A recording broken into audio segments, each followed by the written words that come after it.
Alright, welcome back to another pick video. Took a little break yesterday, had a nice 2-game slate, little mini break for the week. We're back here tonight with a little bit of a bigger slate. I have a 10-game slate on tap tonight, so we're looking to go ahead and get back to the money tonight. Before we get into it, as always, go ahead and drop me down a like down below if you guys like this video, and go ahead and subscribe to the channel if you found this video helpful, and it helps me out and allows me to keep pumping these videos out for you guys. So without further ado, let's hop right into it. First guy here on my list, we have Luka. Good game environment. Currently sitting at a healthy game total of about 225. Very good pace-up matchup for Dallas, as they're usually one of the slower teams in the league, and we know Houston plays at a pretty lightning fast pace, and also a great matchup, as we know, against a very poor Houston defense. Last time the Mavericks were out, they had a pretty bad loss against the Knicks. Didn't do very well. Didn't score many points, and they were down most of the game.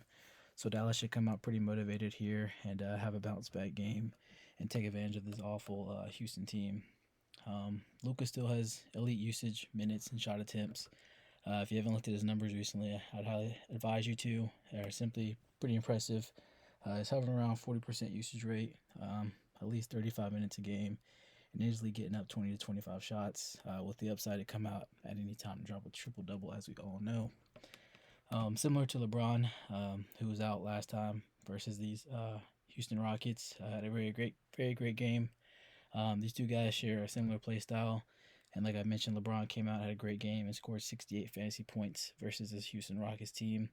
So I think Luka should have similar success and potential to be one of the highest scoring players on the slate tonight. Next guy on our list here, we have Devonte Graham. Again, another guy in a great game environment. Good game total, currently sitting at 226, and the second highest pace matchup on the slate. Both CJ McCollum and Brandon Ingram out tonight versus Charlotte. So this should allow Devonte Graham to slide into the start lineup. And with those two guys out, this leaves Devonte Graham as probably the best, well, for sure the best ball handler they have, and arguably the best offensive weapon they have left. So he should be able to take as many shots as he can. Going against a Charlotte team that is known for allowing big games to point guards due to their fast pace of play, and their lack of defense. Currently, Charlotte's the fifth best matchup for point guards of the last 5 games, so this definitely sets up as a pretty good matchup spot for Devonte here. And also on top of this, Devonte is also just simply too cheap, coming in at 4,300 for a starting point guard who should play upwards of 30 minutes. And besides that, he's especially too cheap for a starting point guard who's going to have pretty much the reins to the offense all by himself. So definitely a great value play here. Can kind of help you fit in the bigger guys like Luka I mentioned before. Next on the list here, we have Donovan Mitchell, another guy in a great game spot. Going against the Spurs tonight. Should be a pretty back and forth matchup here. We have Bojan Bojanovic get injured last game out versus the Portland Trailblazers, which turned out to be a blowout game. So a little unfortunate I got hurt in that type of game. But with Bojan being out, leaves about 20 to 25% usage rate and about 10 to 15 shots that can be soaked up by somebody else. And with Donovan Mitchell being the lead guy out there offensively, I think he's going to benefit the most from this absence of Bojan. Going against the Spurs team, again, it's another great matchup spot, who have been allowing some pretty huge games as shooting guards over the past few games. Most recently, allowing Malik Monk hitting 36 points on a little below average shooting night, and allowing a guy like Terry Rozier having a nice near 50-point game, scoring 48 points.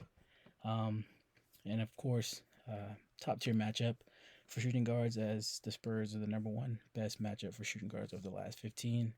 And Donovan Mitchell is also coming into this game with pretty good history versus the Spurs this year, as he scored 46 points versus this team earlier this season. Next guy on the list here, we have a center, Jonas Valanciunas. Against kind of a similar spot to Devonte Graham. No CJ McCollum, no Brandon Ingram for the Pelicans, so there's definitely a larger workload to go around. The last game, with only Brandon Ingram out, Valanciunas certainly made it clear that he was certainly ready for the increased workload. Scored a whopping 63.5 points against the Orlando Magic, and had a very high bump in shot attempts. I believe before that game he was around the 10 to 12 range, and that last game he got up to 20 shot attempts. So if he's getting anywhere near that tonight, Definitely a good play here at center, and severely underpriced. Um, Tonight sets up for even larger outing or another repeat of that performance with no BI, Brandon Ingram that is, and no CJ McCollum against a very soft Charlotte front court. So with that increased offensive workload and easy matchup, like I mentioned earlier, it's definitely a smash spot for Valanciunas.